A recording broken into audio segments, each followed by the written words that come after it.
I want to welcome you all this afternoon and this hope so very interesting presentations and discussions. Let me first introduce myself. I'm Benjamin Denayer from Sirius. I will be the moderator of this afternoon for the panel discussions and also the presentations. First, I just wanted to introduce a very small part of Sirius. So, you know, my background, and you can better understand what I will talk about. So, Sirius, we're a technology center. We're doing this for Belgian industry, so to reinforce Belgian industry, and mainly only on the technological part of for the companies.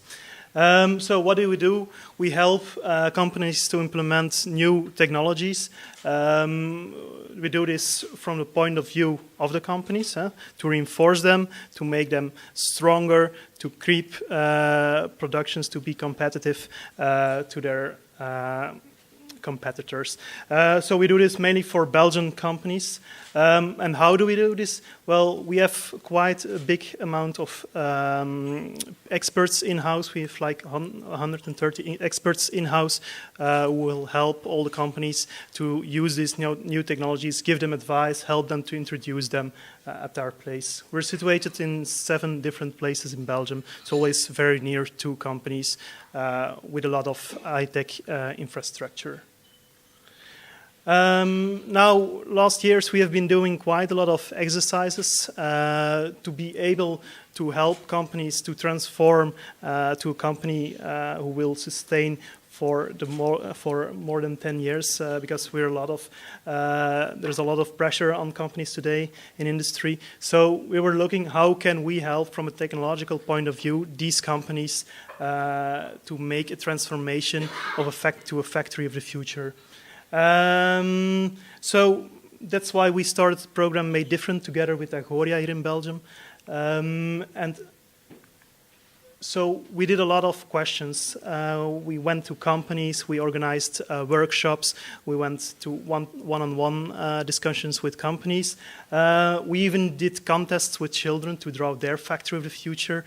And we had a lot of input out of there, and we kind of summarized that in 6 bullets. That's first one is we should reduce the material that's used for 50%.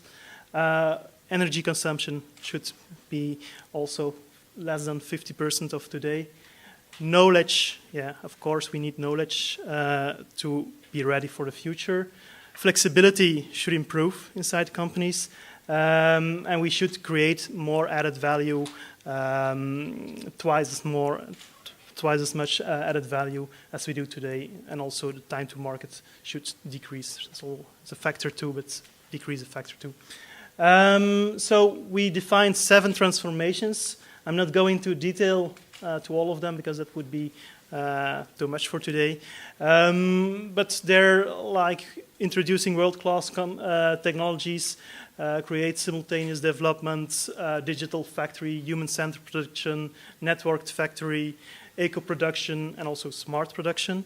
I think 3D printing for us is mainly in the world-class technologies part that it's situated today, but it has also influences on all the other 6 blocks also, or transformations. So smart factory, well, how do we see this? It's about automating a factory. It's about human-robot interaction. It's about all kind of devices to make those companies smarter, to make it easier to work there.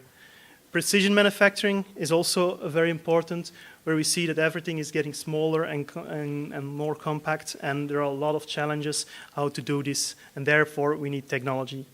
So this is, for instance, high precision technology.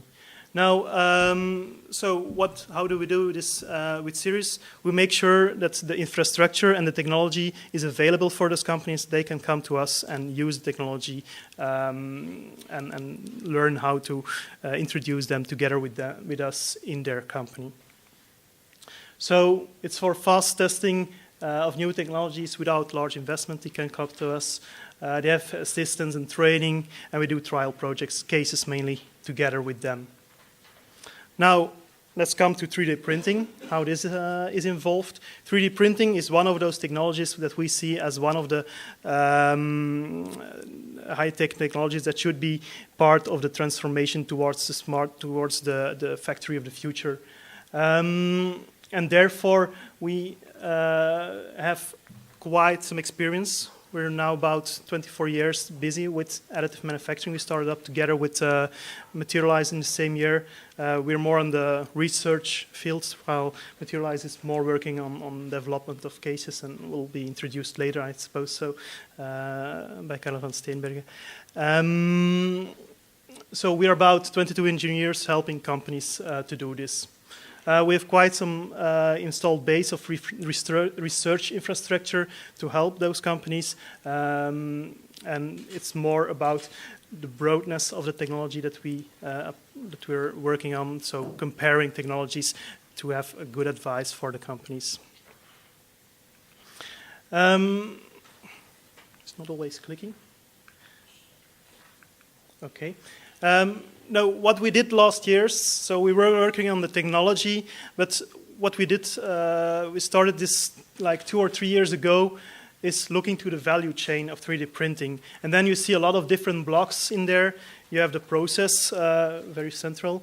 You always need some post-processing to get to applications. Actually, mainly, it are the applications that impose the needs for the process and for the post-processing, and then also for the materials eventually, and machines and design to get to those applications. So it was always coming from here, what are the needs in these 3 blocks or also along these blocks. That was an exercise that we did 2 to 3 years ago, and what did we do? It was mainly to look, now this is the value chain, this is the value chain of 3D printing for us, but where are we strong in? And then we saw in Belgium that we're quite strong in everything what is process. We have a few companies who are very strong, worldwide leaders, as a Materialise, as a Laterwise, as a Melotte, who are very strong in the process, but also developing these applications. We also saw, they're working also on, we as a company are working on ICT tools and design tools to improve this, working on post-processing. But what we saw was that mainly this left side part was not there, was not really in the market. Of course, some companies are building additive manufacturing machines, but it's only done inside the company, so knowledge is not really shared outside to Belgium or even abroad. So then we started actually to look how can we, so this is what we're good in, how can we work on the left-hand side?